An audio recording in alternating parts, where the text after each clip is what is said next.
Hi everyone. Well, it's been a minute. I have been sick. My whole family has been sick.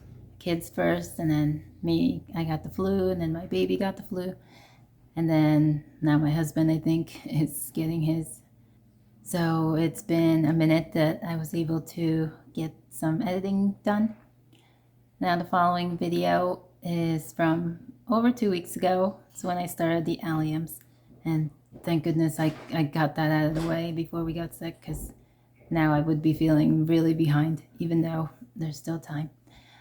But also, on top of that, as I'm editing, I see that the audio was not functioning properly. I had failed to charge the microphones. So the audio cuts out in the middle and towards the end. So I will be coming back in to do the voiceover. The alliums, super easy.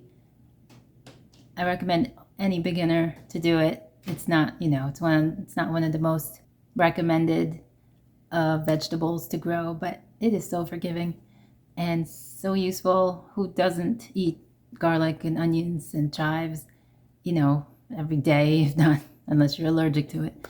But for most of us, we cook with it in every meal. So it should definitely be something that you squeeze into your spaces in your gardens. They don't take up that much space.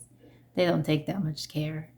Yes, if you want, your giant award-winning alliums, then yes, you take the care. But to get something for your troubles, it's not bad at all.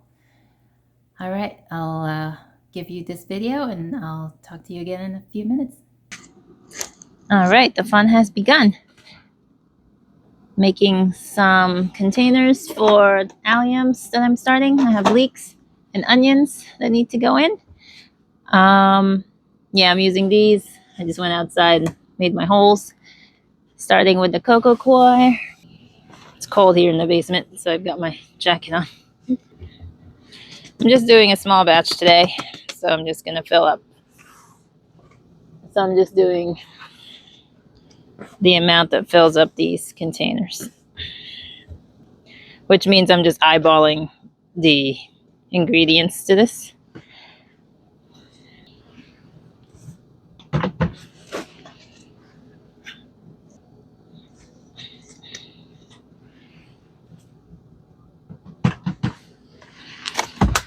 going to add just a little bit of perlite.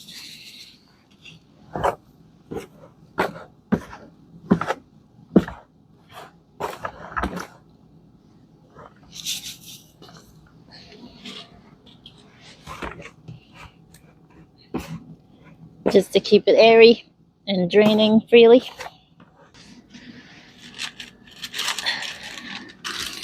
A little bit of vermiculite to retain the moisture. Cocoa coir is not good at retaining moisture.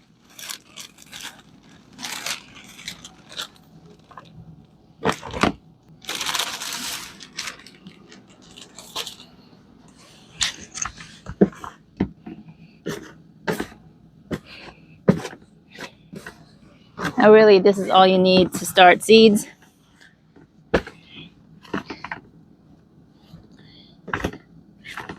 Especially if you're indoors, you want to make sure you have an inert medium with no lifeless medium. You don't want fungus gnats and other fungus and molds to be growing out and affecting your seed growth.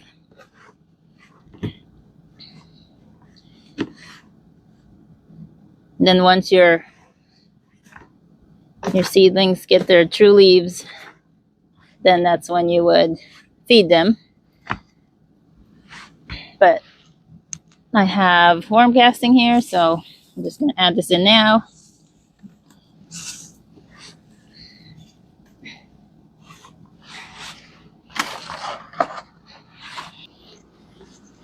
And now we water.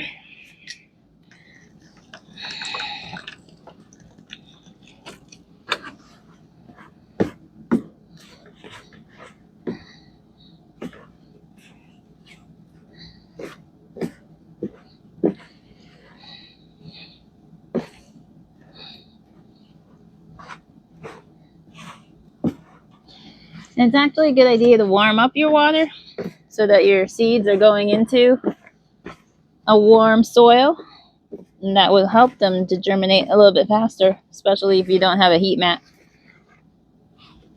like me. Generally, I keep this in a warm room, either my grow closet, which has a heater, a space heater, or upstairs by a sunny window. But a warm soil is definitely advantageous for most of your seeds. Your brassicas, your spinaches, they don't mind cooler soil as long as it's above 55 degrees, I think. 50, 55 degrees, as long as it's above that temperature.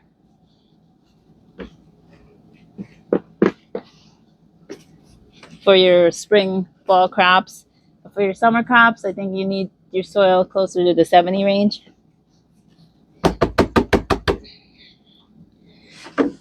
I went ahead and warmed up the water just to make it more pleasant in general.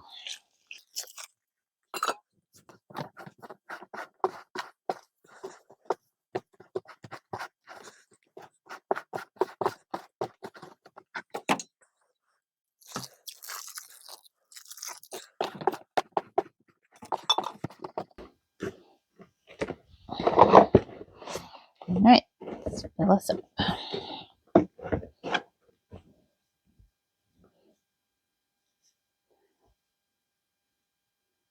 It's a little bit of drops. It's good. Holds together.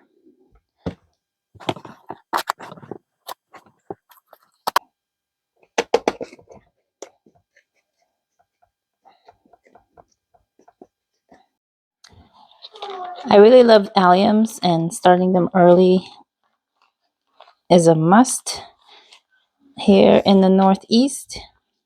Now, these are leeks. This is leeks that I've saved a flower head and harvested. Now, I don't know that I harvested that properly, so I wasn't sure about germination. So this have been in a plastic bag for probably a week now, and some were here in earlier, so you can see those have rooted and they're starting to come up. And some other ones are just starting to come up. So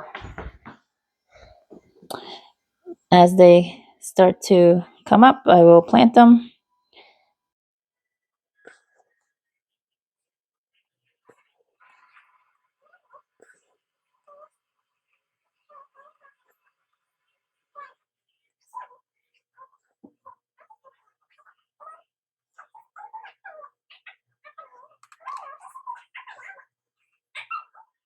This is where the audio cuts out. I was just showing the teeny tiny root that had come out of that shell of a seed. Now I have the Walla Walla and the ruby red that's going in. There was 100 seeds of the Walla Walla, which was just perfect for the container. I just made some trenches, little trenches, and you can. They don't take much space. I had the space, so I'm giving the seeds the space. But you can really saturate the soil, and they are so easy to pull apart and transplant later on.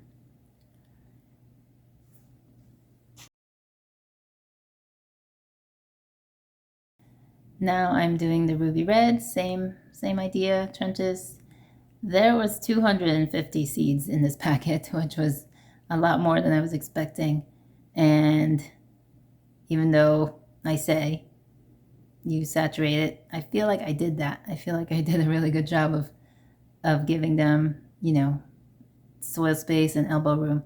So the extra maybe 50 seeds that were left over, I did get another container, a smaller one, and I did seed them in that container.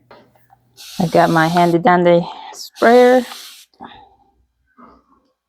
It's not working as well as it used to. Let's see, get a different one.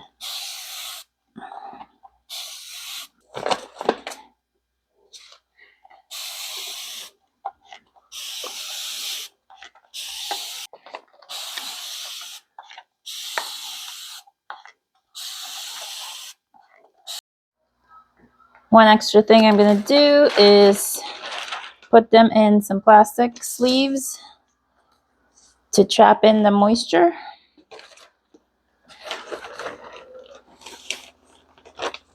That's clear so sunlight can penetrate.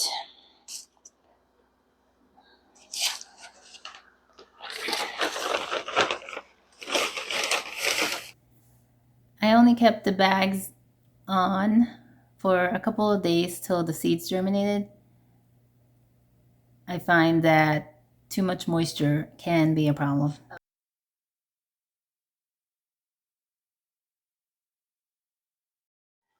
All right, I have the containers in the window.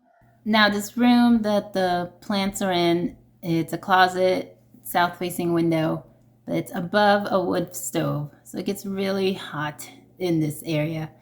So I found that while I was trapping the moisture, it was trapping too much, and I was getting these fibrous growths like spider webs across my medium. And it's not really, you don't want to mess around with that. So I got my fan out. I made sure I did an hour or so of air blowing across the plants. The lights I left on for 16 hours a day and then 8 hours off. That one to the side is some lettuce I have growing in the window as well. Now it didn't take that long for these to come up, less than a week. And then I took a few more days and then I brought them down to the basement. The basement stays mid 50s pretty much. I have my lights set up downstairs, just the ones for the alliums right now. I'm keeping it at the 50 degrees. I haven't turned on the heat. And it's important because certain plants, not your heat loving plants, but your cooler loving plants, they do better if they have more time growing underneath the surface, getting that root strong and robust, versus if they're warm, they really want to stretch out and grow big and sometimes even bolt, which is what you get with a lot of brassicas and why transplanting those tends to be tricky sometimes. So I've decided to put my alliums in the basement where it stays cool, and that's where they'll stay for many weeks until I plan on moving these outside in March, which is a lot earlier than I've ever put out plants. But if the soil is cooperating, then they will go out earlier. And I might, cover them up with a hoop or maybe some gallon containers to give them a little more protection. We'll see as we get there. I will do my best. I'm going to need another week or so to recover. I'll give you an update on them then and continue making content. Welcome to the new subscribers. Thank you so much from wherever you've come from for coming and staying. I look forward to giving you more gardening videos. I hope you've enjoyed my content so far. And I will talk to you all again very soon. Bye.